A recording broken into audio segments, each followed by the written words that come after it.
प्रदेश की कांग्रेस सरकार को 6 माह के कार्यालय में ही जनता ने फ्लॉप करार दे दिया है तथा कांग्रेस राज से जनता तंग हो गई है। ये बात पूर्व मुख्यमंत्री जयराम ठाकुर ने जसूर में आयोजित प्रेस वार्ता के दौरान कही। पूर्व मुख्यमंत्री जयराम ठाकुर ने कहा कि जिन 10 गारंटियों को देकर कांग्रेस ने सत्ता हासिल की है, अब वो गारंटियां कांग्रेस के गले में अटक गई है।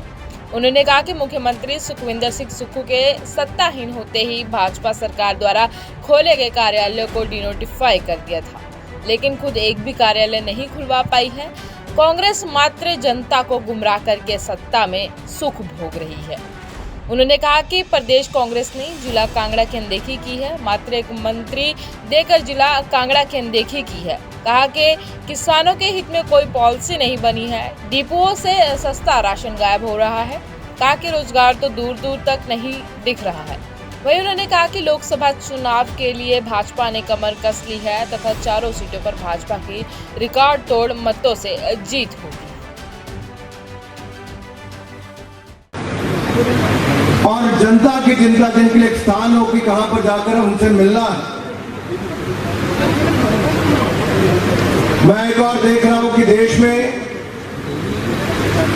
बंगाल में जब हमारे राष्ट्रीय अध्यक्ष गए तो वहां पर कुछ शरारती तत्वों ने, जिनका तृणमूल कांग्रेस से संबंध था, इनकी गाड़ी पर पथराव भी किया था। उस बंगाल में जहां ममता दीदी की सरकार हो, वो बंगाल चल रहा है, साथ ही चल रही है बंगाल की अस्मिता, बंगाल की पहचान, बंगाल की शान, बंगाल का नाम, और जलाने का काम कर रहा है ममता दीदी और उनके वहां के लोग। वो बंगाल जो कभी जाना जाता था सुभाष चंद्र बोस जी के लिए, डॉक्टर श्यामा प्रसाद मुखर्जी के लिए, रविंद्रनाथ टैगोर जी के लिए, स्वामी विवेकानंद जी के लिए, उसी बंगाल का नाम आज बदनाम हो रहा है। हिंसा की बात करें तो वहां पर देखने को मिलता है कि हिंसा, तुष्टीकरण, अराजकता, भ्रष्टाचार बंगाल का न्यू नॉर्मल बन गया। ये मैं इसलिए कह रहा हूं क्योंकि वहां पर फिर पंचायती राज के चुनाव आए, फिर आम जनमानस पर हिंसा होनी शुरू हो गई। और मैंने नड्डा जी का नाम लेकर इसलिए याद करवाया कि यहां पर नड्डा जी आए तो आप सबने हजारों फूल बरसाए, लेकिन बंगाल में गए तो वहां पर हिंसा देखने को मिलती। ये अंतर है मित्रों। मैं इतना जरूर कहना चाहता हूं, बंगाल इसीलिए नहीं कट मनी के लिए भी जाना जाता है। बंगाल आज नकद के बदले नौकरी के लिए भी जाना जाता है। सफाई कर्मचारी की नौकरी चाहिए तो 4 लाख दे दो, क्लर्क की नौकरी चाहिए तो 5 लाख दे दो। ये ममता दीदी से लेकर लालू जी तक यही है। यहां नकद के बदले नौकरी, कैश फॉर जॉब, तो दूसरी ओर लैंड फॉर जॉब, जमीन के बदले जॉब। ये लालू जी के जमाने में वहां पर होता है। ये सरकारें ऐसी है जहां पर भ्रष्टाचार उनके ऊपर चिपका हुआ।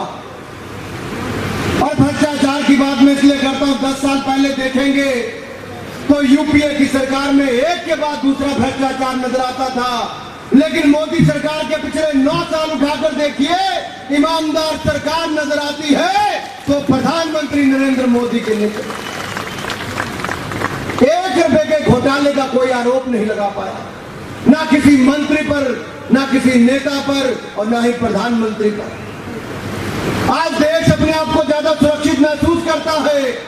सीमा पर खड़ा हमारा जवान, आज उसको आधुनिक हथियार मिलते हैं, आधुनिक वस्त्र और बुलेट प्रूफ जैकेट मिलती है, राफेल विमान मिलता है तो मिसाइल भी मिलती है। हमारे सेना को मजबूत और सशक्त भी किया और भारत को और सुरक्षित महसूस करवाया तो नरेंद्र मोदी की सरकार ने करवाया है। 1 लाख करोड़ से ज्यादा के रक्षा उपकरण आज हिंदुस्तान में बने। आत्मनिर्भर भारत को बल देने का काम हुआ। जहां देश अपने आप को सुरक्षित मोदी सरकार में महसूस करता है, वहीं आज एक सेना का जवान तमिलनाडु में अपनी बीवी की सुरक्षा की गुहार करता है। कांग्रेस और डीएमके की सरकार में पेड़ाबेड़ू में उस सैनिक की पत्नी को कपड़े फाड़ के नंगा घुमाया जाता है। इससे बड़ी शर्मनाक बात क्या है? और वहां की सरकार मुख दर्शक बन के रहती है, स्टालिन जी उस पर कोई कदम नहीं उठाते हैं। मित्रों, तुलना इसलिए करनी होगी कि पहले बेईमानों की सरकार थी, आज पार्टी का कार्यकर्ता या जनता कह सकती है आज ईमानदार सरकार है और दमदार प्रधानमंत्री भी है। मेरे भाइयों बहनों, मैं आपसे निवेदन करने आया, एक और प्रियंका दीदी गई है मध्य प्रदेश जबलपुर, लेकिन वहीं पे राहुल गांधी जी 2018-17 में आए। वो वहां पर क्या कहते थे? 2018 में आके वहां पे गारंटी देकर गए थे कि किसानों के कर्जे माफ कर देंगे, बेरोजगारों को बेरोजगारी भत्ता देंगे। कांग्रेस की सरकार भी मध्य प्रदेश में आई, लेकिन ना बेरोजगारी भत्ता मिला और ना ही वहां के किसानों के कर्जे माफ हो पाए। राहुल गांधी जी मुंह दिखाने लायक नहीं रहे तो बहन प्रियंका जी को वहां पर भेज दिया। मेरा प्रियंका गांधी जी और कांग्रेस पार्टी से प्रश्न है कि किसानों के कर्जे क्यों माफ नहीं हुए और आज कौन से झूठे वायदे करने आए? यही हिमाचल प्रदेश में आज से 6 महीने पहले कांग्रेस ने कहा था आपसे 2 रुपए किलो गोबर खरीदेंगे, 100 रुपए किलो दूध खरीदेंगे, 300 यूनिट बिजली मुफ्त में देंगे, 1500 रुपए बहनों के खाते में आ जाएगा। मेरी बहनों के 1500 रुपए खाते में आ गया? वो आया कि नहीं आया? क्या 2 रुपए किलो गोबर खरीदा? क्या 100 रुपए किलो दूध खरीदा? क्या आपके बिजली के बिल माफ हो गए? 1000 से ज्यादा संस्थान तो हिमाचल प्रदेश में जनता की मांग पर, जनप्रतिनिधियों के मांग पर हमने खोले थे, जनहित में खोले थे, वहां ताला लगा दिया। डॉक्टर जहां बैठता था 8 महीने से डॉक्टर इलाज कर रहा था, आज डॉक्टर की जगह ताला लगा। तहसीलदार तहसील चला रहा था, 4 महीने से तहसील चल रही थी, तहसीलदार बैठा था, लेकिन आज तहसीलदार की जगह ताला लगा हुआ। एसडीएम का दफ्तर चला था, लेकिन आज वहां पर ताला लगा हुआ।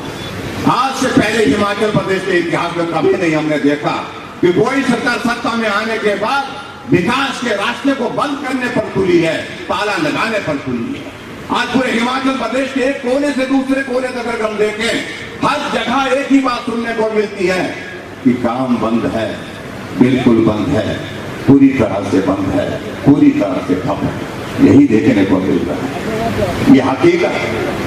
हमें कहा जाता था कि आप लोन लेते हैं, सुखू भाई आप मत लीजिए ना, मत लीजिए। अरे हमने तो 2 वर्षों में 5000 करोड़ रुपए हिमाचल प्रदेश में लोन लिया और आपने 6 महीने में 7000 करोड़ रुपए हिमाचल प्रदेश में लोन ले लिया। 1000 करोड़ रुपए का ओवरड्राफ्ट हमारे प्रदेश के सामने है। आने वाले समय में परिस्थिति इस प्रकार की बनती जा रही है जहां कर्मचारियों की तनख्वाह मिलना कठिन हो जाएगा, ट्रेजरी बंद हो जाएगी। ये दौर हमारे सामने बहुत दूर नहीं, नजदीक आता दिख रहा है। 6 महीने का कार्यकाल कहा था, वादा किया था चुनाव के दिनों में, कहा था कि हिमाचल प्रदेश में हम 5 लाख बेरोजगारों को रोजगार देंगे, लेकिन 6 महीने में 6000 से ज्यादा आउटसोर्स कर्मचारी जो किसी व्यवस्था के कारण छोटा काम करने के लिए विवश होते हैं और उनको आज आपने घर भेज दिया। कोविड के दौरान हमारे हिमाचल प्रदेश में 2000 से ज्यादा ऐसे लोग अपने जीवन को जोखिम में डाल करके काम कर रहे थे, दूसरे की जिंदगी बचाने के लिए काम कर रहे थे। 6 महीने से उनको आपकी तनख्वाह नहीं मिल रही, सैलरी नहीं मिल रही। व्यवस्था परिवर्तन के लिए आया जिक्र इस बात का होता है, लेकिन प्रदेश की परिस्थिति आप देखिए किस प्रकार की बन गई है। विधायकों को विधायक निधि मिलती थी और वो विधायक निधि को टिकट लगा के वो भी बंद कर दी। पिछले साल की जो हमारी एक किस्त बची हुई थी, जो जनता के कहने पर जनता के विकास के लिए, क्षेत्र के विकास के लिए हम काम में इस्तेमाल करते थे, वो भी बंद कर दी गई, पैसा काट दिया गया उसका। और इसलिए एक बात नहीं, चारों तरफ हम देख रहे हैं कि माफिया राज हर तरह से माफिया राज। मैं बड़ा दिलचस्प सुन रहा था, एक जगह बिलासपुर में कहीं मांग आई, आंगनबाड़ी के करीब कई शराब का ठेका खोल दिया। आंगनबाड़ी के लोगों महिलाओं ने विरोध किया कि हम रोजाना यहाँ पर गतिविधियों के लिए, कामकाज के लिए बैठती हैं, यहाँ शराब का ठेका नहीं होना चाहिए। और सरकार की ओर से आदेश हुआ, शराब का ठेका बदलने के लिए उन्हें आग्रह किया था महिलाओं ने, लेकिन शराब का ठेका नहीं बदला, आंगनबाड़ी को ही बदल दिया। आप कल्पना करिए इस प्रकार की परिस्थिति हिमाचल प्रदेश में है। आज भ्रष्टाचार की बातें सुनने को नहीं मिल रही है, सुनने को ही नहीं मिल रही है, देखने को सामने आ रही है। इन सारी बातों का जिक्र करेंगे तो बहुत वक्त लगेगा, बहुत लंबा वक्त लगेगा। गारंटी का जिक्र आपके सामने भाई अनुराग ठाकुर जी ने आपके सामने किया।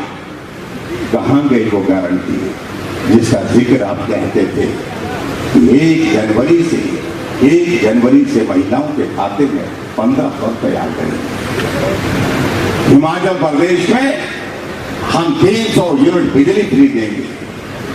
हिमाचल प्रदेश में बहुत सारी चीजों का हमने जिक्र किया था। गोबर 2 रुपए किलो, दूध गाय का 80 रुपए, भैंस का 100 रुपए, 5 लाख बेरोजगारों को रोजगार, ये सारी बातें कही थी। आज लोग हिमाचल प्रदेश में पूछ रहे हैं कि उन गारंटी का क्या हुआ। भाई और बहनों, मुझे लगता है कि वक्त आ रहा है, अब ये प्रश्न पूछने ही होंगे, चौक पर, चौराहे पर पूछने होंगे। और विधानसभा के अंदर जो जिम्मेवारी हमारे ऊपर है, हम आपके साथ वादा करते हैं हर बात का हिसाब वहां पर हम मांगेंगे। और विधानसभा के अंदर भी और विधानसभा के बाहर भी आप सबका सहयोग, आप सबका आशीर्वाद चाहिए। इस सरकार ने जो 6 महीने के कार्यकाल में जो हिमाचल प्रदेश में जो कारनामे किए हैं, हर जगह विकास बंद पड़ा है। आज 6 महीने के ही कार्यकाल में लोग इंतजार कर रहे हैं, लोग याद कर रहे हैं भारतीय जनता पार्टी की उस 5 वर्ष की सरकार का, जहां हर क्षेत्र में विकास हो रहा था, हर क्षेत्र में काम हो रहा था। इसलिए बहुत सारी बातें, बहुत सारी चीजें 6 महीने में जिक्र करने के लिए हो गई। लेकिन बहुत लंबी बात नहीं कहते हुए मैं इतना ही कहना चाह रहा हूं कि आज हमारे लिए ये अवसर है। मैं आदरणीय अध्यक्ष जी जगत प्रकाश नड्डा जी का मैं हृदय से आभार व्यक्त करता हूँ। ये हिमाचल आपका अपना, या हर कार्यकर्ता के साथ, हर व्यक्ति के साथ आपका सीधा संपर्क है। और हिमाचल प्रदेश में आने वाले समय में लोकसभा के चुनाव की दृष्टि से हम कमर कर रहे हैं और हम इस बात को सुनिश्चित करेंगे। आपको बताना चाहता हूं, अभी बताया कि ब्रिटेन के, ऑस्ट्रेलिया के प्रधानमंत्री का मोदी और बॉस, ये छोटी घटना नहीं है। न्यूजीलैंड का प्रधानमंत्री न्यूजीलैंड से उड़ करके सिडनी में आकर ऑस्ट्रेलिया में प्रधानमंत्री नरेंद्र मोदी से मिलता है। New Guinea papua New Guinea का प्राइम मिनिस्टर जब जहां से प्रधानमंत्री उतरते तो पांव छूकर अभिवादन करता है। ये छोटी घटना नहीं है, ये छोटी घटना नहीं है कि सबसे उच्च सम्मान उस देश का वो भारत को प्रधानमंत्री को दिया जाता है। अभी अमेरिका जा रहे हैं प्रधानमंत्री जो बाइडेन ने क्या कहा? जो बाइडेन ने कहा कि मुझे आपका ऑटोग्राफ चाहिए। आपके प्रशंसक मेरे से ज्यादा अमेरिका में हैं। आप अमेरिका आ रहे हैं, आपके लिए हमने डिनर रखा है, स्टेट डिनर। मेरे से लोग कंप्लेन कर रहे हैं कि हमें भी निमंत्रण दो, हम भी मोदी जी को मिलना चाहते हैं। ये और इस तरीके से भारत का स्थान बढ़ा। लेकिन एक बात और भी मैं कहना चाहूंगा और वो दुख के साथ कहना चाहूंगा कि जब हम लोग इस तरीके से देश को दुनिया में मोदी जी ने स्थापित किया है, तो कांग्रेस पार्टी का युवराज भारत की प्रजातंत्र को बचाने के लिए इंग्लैंड जिसने 200 साल भारत का राज किया, उसके पास जाकर के कह रहा है कि भारत में प्रजातंत्र बचाओ। यानी देश की गरिमा को गिराने में कोई कसर नहीं छोड़ रहे, कोई कसर नहीं छोड़ रहे। अरे युवराज, मोदी जी का विरोध करते करते तुम देश का विरोध करने लगे। तुम भारत की परंपराओं का, संस्कृति का मजाक उड़ाते हो। आप सेंगहोल के सामने जिसको लोकसभा में स्थापित किया प्रधानमंत्री जी ने, सेंगोल, इस सेंगोल पर जब प्रधानमंत्री शास्त्रांग दस्तखत करते हैं तो उसका मजाक बनाते हो और भूल जाते हो कि यही सेंगोल तेरे दादाजी को दिया गया था और तुम्हारे दादाजी ने उसको वकील सीट बना दिया। ये हमारी शर्म की बात, ये हमारी शर्म की बात। और उसी को फिर से प्रधानमंत्री जी ने चोल डायनेस्टी में मठों के द्वारा पूज किया हुआ राष्ट्रभक्ति का प्रतीक, राष्ट्र धर्म का प्रतीक, सेवा भाव का प्रतीक, देश की अस्मिता का प्रतीक, उस सेंगोल को फिर से लोकसभा में स्पीकर के पीछे उसको स्थापित किया ताकि प्रजातंत्र धर्म के आधार पर चले, राष्ट्र धर्म के आधार पर चले, कोड ऑफ कंडक्ट पर चले, भारत के संविधान पर चले। और तुम उसका मजाक उड़ाते हो, ये तुम्हारी स्थिति हो गई है।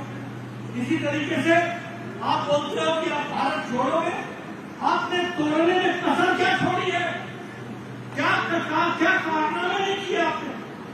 जिन लोगों ने नारा लगाया अफसर हम शर्मिंदा हैं, तेरे खाते जिंदा है, उनके साथ तुम जाकर जवाहरलाल नेहरू यूनिवर्सिटी में हाथ से हाथ मिला करके खड़े हो गए। जिन लोगों ने कहा, जिन लोगों ने नारे लगाए भारत तेरे होंगे टुकड़े टुकड़े इंशाअल्लाह इंशाअल्लाह, उनके साथ तुम हाथ मिला करके जवाहरलाल नेहरू यूनिवर्सिटी में खड़े हो गए। किस मुंह से तुम भारत छोड़ने की बात करते हो? पहले इस दुनिया से माफी, देश से माफी मांगो। राहुल गांधी जी, आपको माफी मांगनी पड़ेगी। देश जानता है कि आप तोड़ने वालों के साथ खड़े हो, आप जोड़ने की बात नहीं करते। और मैंने पहले भी कहा कि ये जो तुम दुकान खोल करके बैठे हो, ये नफरत का मेगा शॉपिंग मॉल खोला है, नफरत का मेगा शॉपिंग मॉल। ये तुम्हारी प्रदेश के बारे में अभी जयराम जी आपके सामने बता रहे, छल करके राजनीति में सत्ता में आ जाना ये एक बार होता होगा। मैं आपको बताना चाहता हूं, मित्रों तैयार रहो, अच्छे से काम में जुटो। काट की हांडी बार बार नहीं करती है, भारतीय जनता पार्टी आगे आएगी और पूरे विश्वास के साथ काम करेगी। मित्रों, अभी हिमाचल की बात हुई है, मैं कुछ बातों की तरफ आपका ध्यान दिलाना चाहता हूं। ये 3 मेडिकल कॉलेज आपको मिले, नाहन में मिला, हमीरपुर में मिला और आपको चंबा में मिला। कभी सोचा था? एक all India institute of medical sciences मिला, एक इंडियन इंस्टीट्यूट ऑफ मैनेजमेंट मिला, एक इंडियन इंस्टीट्यूट ऑफ टेक्नोलॉजी मिली। कौन से विकास के काम आपके लिए? आज हम प्रयास कर रहे हैं कि मंडी के फल वैली में एक एयरपोर्ट बने और वो इंटरनेशनल स्टैंडर्ड का एयरपोर्ट बने ताकि हिमाचल विकास कर सके। मैं आपसे एक ही निवेदन करना चाहता हूं मित्रों, हम सब राजनीतिक कार्यकर्ता हैं, हम सब लोगों को राजनीति की गहराई। नूरपुर से विनय महाजन की रिपोर्ट, एएमआई न्यूज हिमाचल।